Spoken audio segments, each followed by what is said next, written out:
guys, and welcome back to my channel. Today we are making my lentejas or my lentils. I'm making them in my Ninja pot, but if you have an Instant Pot or just a standard pressure cooker, you can go ahead and make them in there too. If you just want to make them on the stove top, the cooking time of course will vary, but you can go ahead and use the same spices and the same seasonings that I'm using today. So I know that lentils sometimes have a little bit of a bad rap. I've heard some people say, they taste muddy, they taste a little icky, they have like this little flavor that just won't go away. Not if you make them this way. I promise you, if you try this lenteja recipe, you will never think about lentejas or lentils the same way ever again. So let's go ahead and get started. So for this recipe, I'm going to be using actually some pretty simple ingredients that you probably have on hand. And if you don't have it on hand, they're very easily accessible. So if you just want to go ahead and pick up the ingredients to make this, you don't have to go crazy looking for the ingredients. They're pretty simple. You're going to need, now of course, you're going to need some lentils. I love El Sembrador brand, not sponsored, but I always talk about this brand of beans. They're my absolute favorite ones to cook with. So I'm just using one 12-ounce bag of lentils. In here, I have half of a red onion, just diced up, with half of a green pepper, and I also have 4 cloves of garlic that I minced.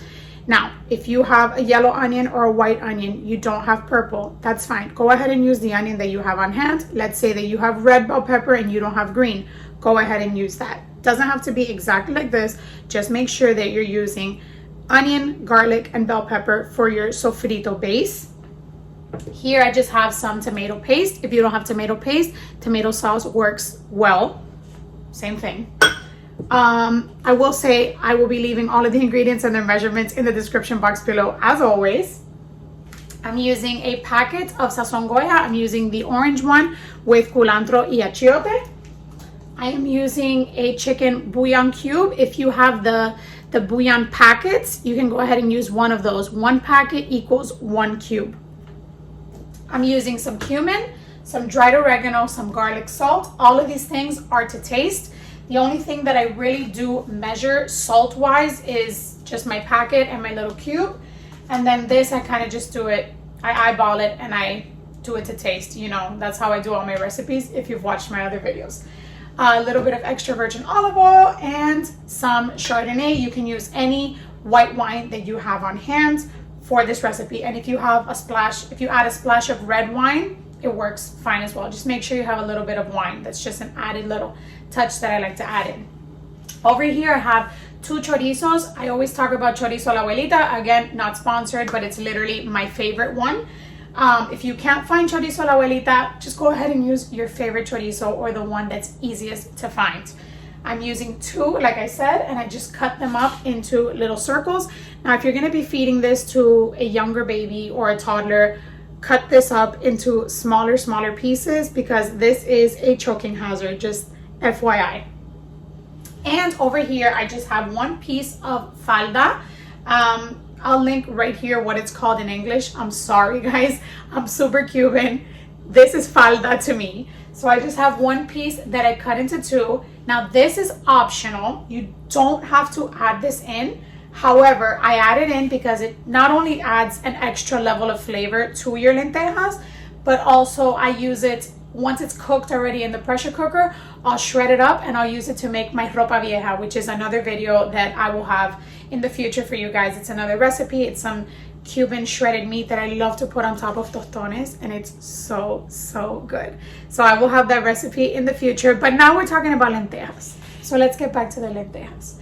Now that we've gone over all of the ingredients, let's go ahead and start putting together our sofrito. All right, so like I said, today I'm using my Ninja Foodi pot, which I have raved about. I absolutely love it. But like I said, if you have another pot that you're using, go ahead and make it in your pot. I'm just gonna show you how I do it in this one.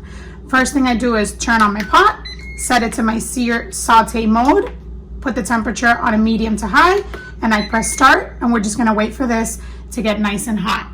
While we wait for that to get nice and hot, I'm just gonna go ahead and add in a little bit of my extra virgin olive oil to the base. I'm just gonna add about 1 to 2 tablespoons. All right, and once this gets nice and hot, we're gonna go ahead and start adding in our sofrito, which is, like I said, just my onion, my green pepper, and my garlic. Go ahead and add that in. Ooh, that sizzle. So good. Love that sound. I'm gonna add that in and give it a nice mix. And we're also going to add in our chorizo. Don't add your falda. If you're using falda, don't add it until the end. I'll show you. But for our sofrito, we're just gonna add our onion, our bell pepper, our garlic, and our chorizo. I really love to cook down the chorizo in my sofrito because it just releases all those oils from the chorizo and it's so good. So do not skip this step. So you just want to keep moving this around, just cooking this for a couple minutes. I cook it for about anywhere from 5 to 10 minutes. I really do like to give it time for the onions to get nice and translucent, and like I said, for the chorizo to release the oils. It really just adds something extra to your beans. So really do take the time to just make your sofrito and saute all of these yummy things together. Trust me, you will not regret it. Now, once it starts kind of sweating like this already, I go ahead and add about a tablespoon of my tomato paste. So if you're using tomato sauce, go ahead and add about that much as well. Okay, I'm gonna give that a mix. And just to help break up my tomato paste just a little bit, this is when I'm gonna add in my splash of wine. Like I said, you can use red wine or you can use white wine, just use whatever you have on hand. You can use cooking wine as well.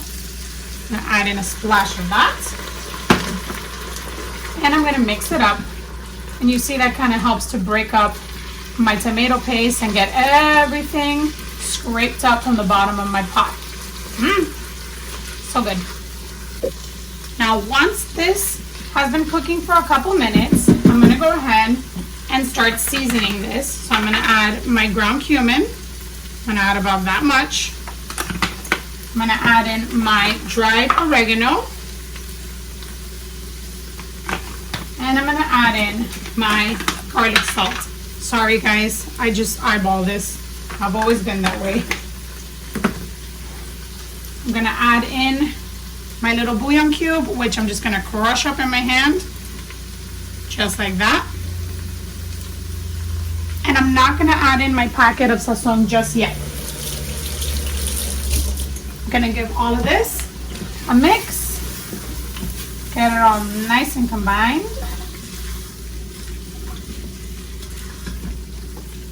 And now that it's looking like this, I'm gonna go ahead and add in my lentils.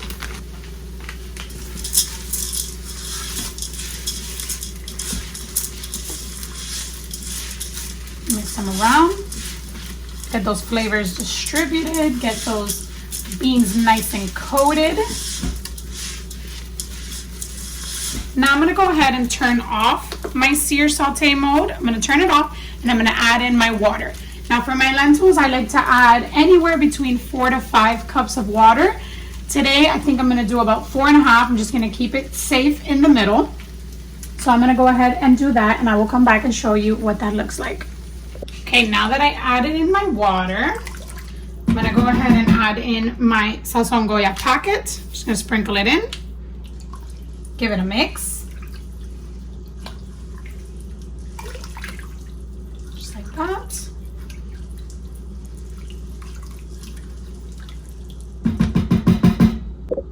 Alright guys, and this is totally optional, but I completely forgot to mention this beforehand. I like to add some carrots if I have them on hand for my lentils. Again, optional. They're not absolutely necessary, but I like to add them in just to sneak in some extra veggies for my son. So I literally just peeled and cut up 2 carrots, and I'm just gonna add that right into my pot. And the reason I told you I'm playing it a little safe with the water is because we are adding in the falda, and that is going to release some more liquid. So that's exactly what I'm gonna do right now. Once you're ready to go, your pot is turned off and you're about to start cooking with pressure, I'm gonna go ahead and just bury my meat under all of those spices and all that goodness. Now all I'm gonna go ahead and do is just pop on my pressure cooker lid. So make sure everything is nice and secure, ready to go. Put that on my pot. I'm gonna make sure that my vent is in the seal position, and I'm going to select pressure cooker mode on low temperature for 8 minutes, and I'm just gonna let that go.